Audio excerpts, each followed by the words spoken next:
Hello there, we are going to break down every galactic legend, starting off with the light side for one video and then the dark side for the next video.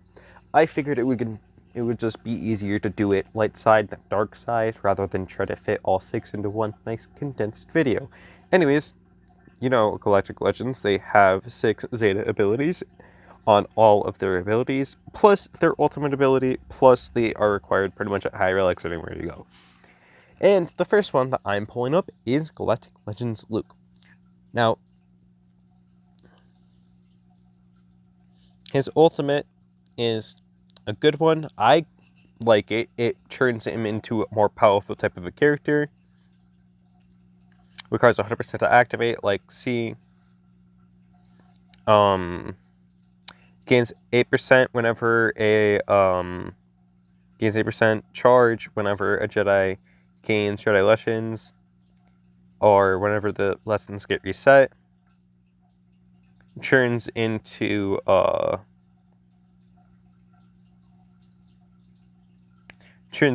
his heroic lessons and dispels all of the Jedi lessons, and then gives them Jedi Legacy, which gives them a bunch of buffs, or it gives them pretty much bonus offense, which is really good. But at that point, you're pretty much dwindling down on their team anyways, so their team's going to be dying off. So I don't really see the point of it. But, you know, every GL is always better with their ultimate. And then the cooldowns for the abilities are reduced by 2. So this is a cooldown of 4, it's going to be a cooldown of 2. This is a cooldown of 4, it's going to be a cooldown of 2. Indomitable Blast, quite simple, inflicts buff immunity, deals damage. He gains 2% max health to a max of 20% to the end of the counter. Can critically hit and can't be countered. Quite a good basic ability because it can't be countered. Inflicts tenacity down and daze on a target, and increases their cooldowns by 1 turn.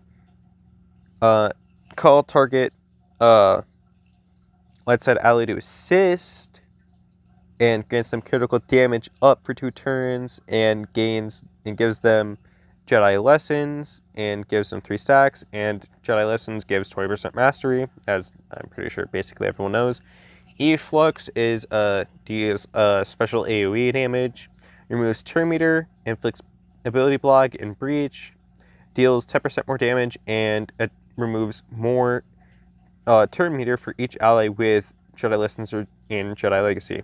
So basically, if you have, let's say, all 5 or all 4 of your allies with Jedi Legacy, that's 40% more damage, removing 20% more turn meter, so they're going down 40% turn meter, so it's pretty much game over for them. He really, turn meter control, Kenobi kind of hard counters him, or at least you would think. I think Jedi Luke counters Kenobi. Yeah, he does. Anyways, I'm sorry, I'm forgetting counters. Jedi aliens gain turn meter and critical hit immunity for a turn. His lead, quite good. Have 10% health, max protection, doubled for Jedi allies, 30% offense, 40% speed. If all allies are Jedi, he taunts while he has protection. Each time that a Jedi ally falls below 1% health, they dispel all debuffs, gain a bunch of buffs. Then Luke taunts. And all Jedi can gain Jedi lessons at the start of the turn, dealing 90% less damage, but doing true damage based on max protection. They can gain Jedi lessons, and it has a cooldown of 2. It's a really good ability. Jedi Legacy is good. Each time each light side ally falls below 100% health, it recover 50% for Jedi health and protection for Jedi, but only 25 for normal. He gains, at the start of battle, he gains Jedi Legacy, which gives him 100% mastery, ignores taunts, but can't gain Jedi lessons, which, I mean, like, he's the best one. And the Galactic Legend one is the one thing that is just been known for. I'm sorry, that's just basic. Jedi Master Kenobi, he is another one that he is the new one for the light side. Requires at least 50% ultimate, which it can go at 100, which if he goes, it's been covered to death, but he can get high ground, which is a buff and he gives them protection up. High ground, you do more damage, you gain counter attacks, but you can't get speed, nor can you gain ultimate charge.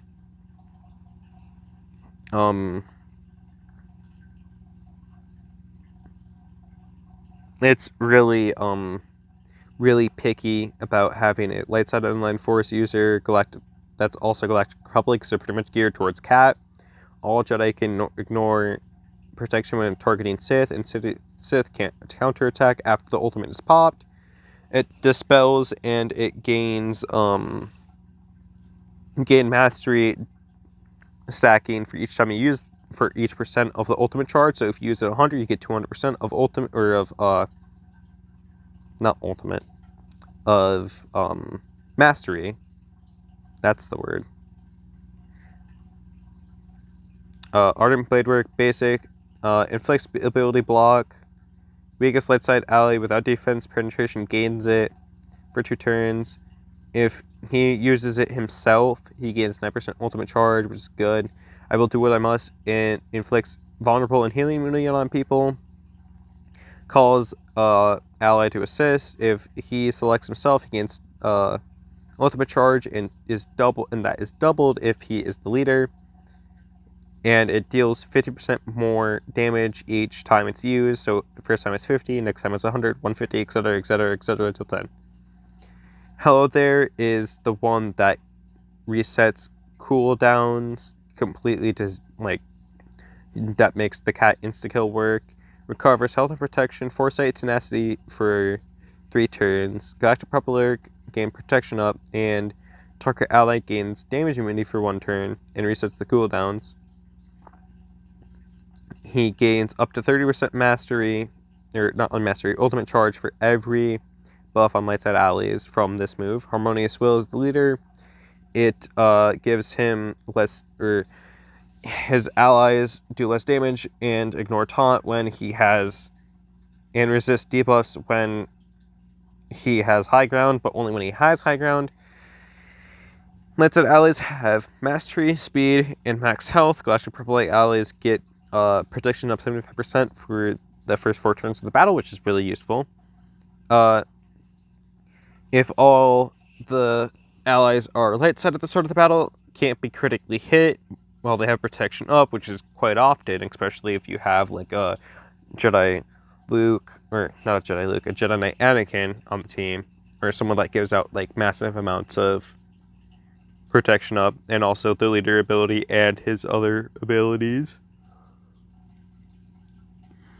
Obtains gain taunt at the start of the turn for 2 turns. And if they have protection but do not have taunt, oh, that's right, this is the really bulky part of the kit. Whenever another light side ally uses basic ability, Kenobi gets 3% ultimate charge, doubled if it was during his turn. Jedi allies get double armor penetration when targeting a Sith enemy. And enemies and allies are immune to turn meter manipulation. Let's just go back into here. Yep. Pretty much mini save here. If the first time another ally reaches 1% health, they come back with 50% health and protection and 50% protection up. May the Force be with you. Jedi Master ignores taunt. When he has the high ground, he dispels stealth on the enemies. Whenever another light side ally targets Master Kenobi with an ability, dispel all debuff on him and gains him mastery for the rest of the encounter. When Jedi Master Kenobi targets another Galactic Republic or Lone Fuse user with an ability, dispel debuffs on them and give them mastery for the rest of the encounter. And these effects can't be triggered if the user has more than 0 mastery. Or only trigger if they have more than 0 mastery. My bad, I misread that.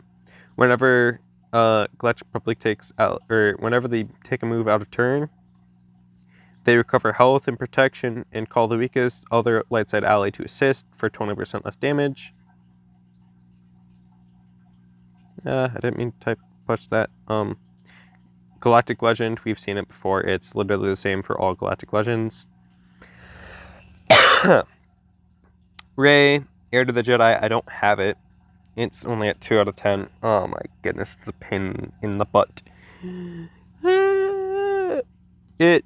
You open the wallet, you gain 6% ultimate charge at the start of your character's turn. And whenever you activate it, she doesn't take any more moves. Her speed, all damage that you do to her and her team is 1. Resist, they are immune to debuffs and can be defeated. Upon activating, she deals true damage to everyone, and it's split across the team, and it can't be countered or evaded.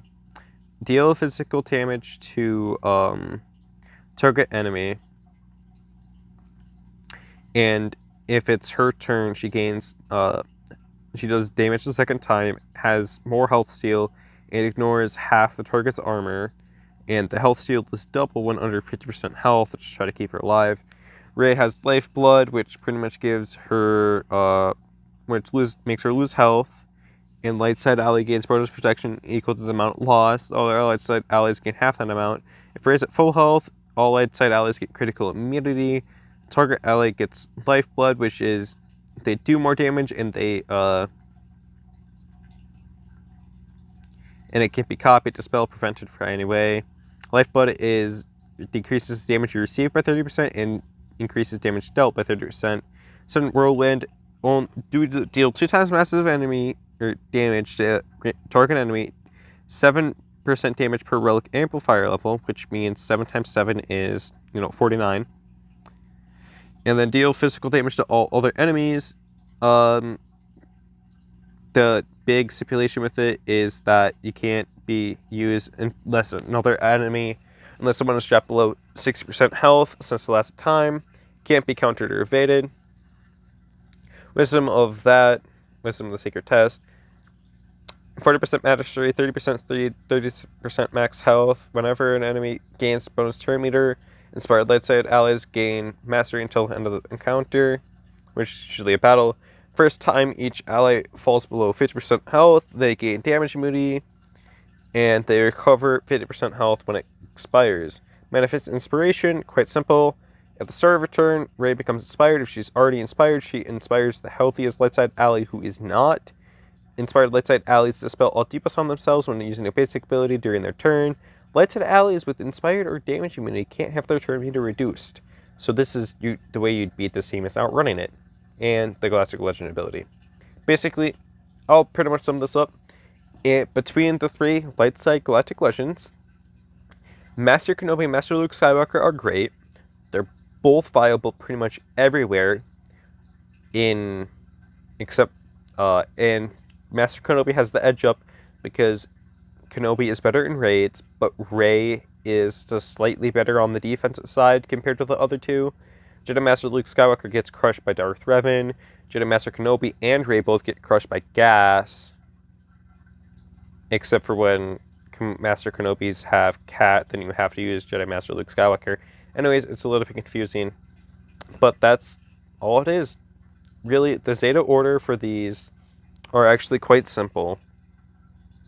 For Luke, let's do it. You want to probably Zeta his lead, because it's a good lead. You want to Zeta Efflux, then you want to Zeta the Agro Beyond, then you want to Zeta Jedi Legacy, then you want to Zeta Galactic Legend, and then you want to Zeta his basic last. As for Kenobi, you want to Zeta Galactic Legends last, then his basic is second to last. Start off with the May the Force be with you. Hello there. Okay, so it's, Number 1 is May the Force be with you, then hello there, then I will do what I must, then Harmonious Will, then Ardent Blade Work, then Galactic Legend. See, and the thing is that you will not have to worry about, what is it? Although that stuff is craftable, I'm not too worried about that. English. I can't English anymore. The thing is that whenever you have a Galactic Legends, usually you have 120 Zeta mats saved up. And for Rey, Zeta order is pretty much simple. Lifeblood is the first one, then the Secret Test, then her unique. So that's 3. Then you do Sudden Whirlwind, then you do her basic, and then you do Galactic Legend. Now, some people are like, oh, do Galactic Legend a little bit earlier so that way they get the Galactic Legend buffs. And really, it's quite simple. Just if you upgrade it twice, the only difference between Zeta-ing it and not Zeta-ing it is the relic amplifier boosts, which are good, and the damage damage being decreased by 30%. Otherwise, it would just be terrible. Anyways, that's all for this video. I reviewed the light side ones, and next I'm going to review the dark side, Galactic Legends. Bye-bye.